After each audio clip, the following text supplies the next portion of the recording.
falar um pouquinho sobre os fundamentos, né, da meditação, onde a gente se apoia, né, para poder falar dessa meditação de cunho científico, que é a abordagem que a gente usa aqui. A meditação, de um modo geral, meditação é um termo usado para vários tipos, né, de meditação, ela tem a base no Oriente. Né? A gente se guia muito aqui pela condução do budismo, porque o budismo é a tradição religiosa que manteve a prática como pilar, como base de sustentação. Então, para o Buda, dentro da perspectiva dele, que é tratado no campo científico como um intelectual, um cientista, porque realmente ele deixou um material filosófico de primeira linha, né? E por isso que os estudos são sempre comparativos. Eu tenho grandes mestres ocidentais sendo comparados com a teoria budista, inclusive Freud, né? Então, é uma teoria, os próprios budistas também defendem essa ideia de filosofia, né? Mas é bom a gente deixar claro que quando a gente começou a se interessar cientificamente pela meditação, a gente foi buscar naturalmente no budismo, porque é eles que dominam a técnica de meditar hoje. Né? Embora as outras tradições religiosas também tinham a meditação, né?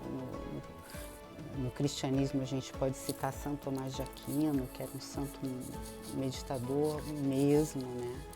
E a gente também pode citar o Santo Agostinho, que é um santo que eu gosto muito. Mas aos poucos a tradição cristã ela foi perdendo, então, né, essa característica meditativa, e quem manteve foi o budismo. Então, por que a prática da meditação ela se apoia no budismo, né? Então, tem duas razões aí interessantes a gente ver, né?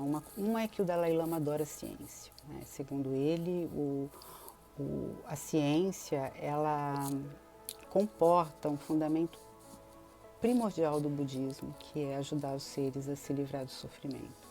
Então, realmente, a cada descoberta científica, a cada remédio, a cada vacina, né, que a gente espera conseguir logo a vacina do coronavírus, né? Então, a cada sistema desse, uma multidão de pessoas são beneficiadas, né, e se livram do sofrimento. Então, o Dalai Lama ele gosta de ciência. Por outro lado, alguns cientistas, a partir da década de 70, querendo entender um pouquinho o mecanismo da meditação do ponto de vista ocidental, mergulhou no universo budista, né? Então, um deles é o Alan Wallace, que é um físico bem renomado, né? Que é uma pessoa considerada de fundamental importância nessa transição da meditação para o meio científico, porque ele traduziu muita coisa, né?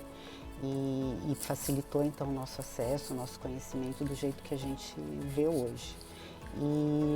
Então o Dalai Lama gosta de ciência, a ciência foi buscar na meditação mais aberta, mais disponível, que na figura do Dalai Lama é o budismo tibetano, mas o budismo Zen, que tem a base no Japão e na China, também é maravilhoso, né? É o mesmo Buda, mas com tradições, culturas um pouquinho distintas.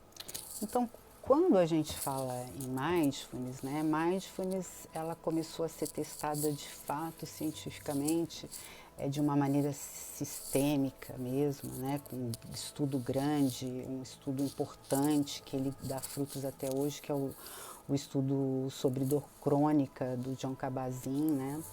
E ele até tem um protocolo científico sobre medida de mindfulness, né, que é usado até hoje.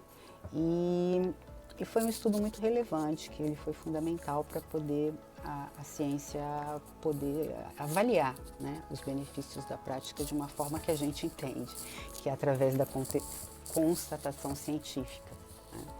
E aí, na parte neurocientífica também, a gente vem falando muito do Richard Davidson, porque realmente ele é uma pessoa destacadíssima, né? Porque ele mostra as imagens cerebrais. E aí é interessante, essa semana eu comecei a atender uma pessoa nova, né? E uma pessoa nova, homem, né? E aí quando eu comecei a falar um pouquinho, né, dessa aproximação que a gente se baseia o mindfulness no budismo, a pessoa já se apressou em falar que ela não era religiosa e tal.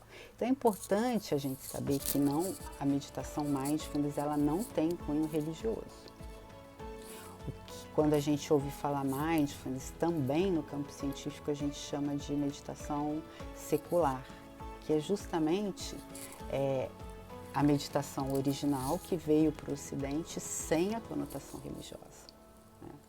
Mas a gente se fundamenta nessa meditação sentada e silenciosa, que os budistas fazem, que todo mundo que medita, a gente tem essa imagem de alguém sentado meditando em lótus, né? Que é buscar no silêncio a resposta. Então, o fundamento está, portanto, no budismo como uma base de uma tradição que se mantém meditando até hoje, porque é o eixo, né, do budismo. Se você quiser ficar bem, você tem que sentar, se recolher no seu silêncio, se conectar com você mesmo e a partir dessa conexão interna você ganhar a lucidez. Né?